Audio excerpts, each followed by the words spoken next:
Hi guys, ಎಲ್ಲರೂ ಹೇಗಿದ್ದೀರಾ? I hope ಎಲ್ಲರೂ ಚೆನ್ನಾಗಿದ್ದೀರಾ ಅಂತ ಅನ್ಕೊತಾ ಇದ್ದೀನಿ. ಇವತ್ತಿನ ರೆಸಿಪಿ ಬಂದು ಜೀರಿಗೆ ಗೊಜ್ಜು.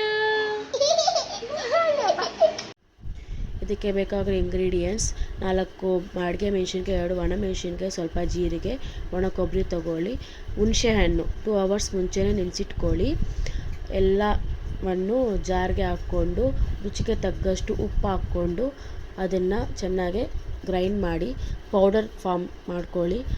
ಕಡಾಯಿಗೆ 1 ಸ್ಪೂನ್ ಇಲ್ಲ 1/2 ಸ್ಪೂನ್ ಆಯಿಲ್ ಹಾಕ್ಕೊಂಡು ಅದಕ್ಕೆ ಸ್ವಲ್ಪ ಸಾಸಿವೆ ಹಾಕ್ಕೊಂಡು ಅದು ಫ್ರೈ ಆದಮೇಲೆ ಹುಣಸೆ ಹಣ್ಣಿನ ರಸ ಹಾಕ್ಕೊಂಡ್ಮೇಲೆ ಚೆನ್ನಾಗಿ ಮಿಕ್ಸ್ ಮಾಡಿ ಅದಕ್ಕೆ ಗ್ರೈಂಡ್ ಮಾಡ್ಕೊಂಡಿರೋ ಪೌಡರ್ನ ಹಾಕ್ಕೊಂಡು ಚೆನ್ನಾಗಿ ಮಿಕ್ಸ್ ಮಾಡ್ಕೊಂಡ್ಮೇಲೆ ಸ್ವಲ್ಪ ಬೆಲ್ಲ ಹಾಕ್ಕೊಂಡ್ಮೇಲೆ ಸ್ವಲ್ಪ ಚೆನ್ನಾಗಿ ಮಿಕ್ಸ್ ಮಾಡ್ಕೊಳ್ಳಿ.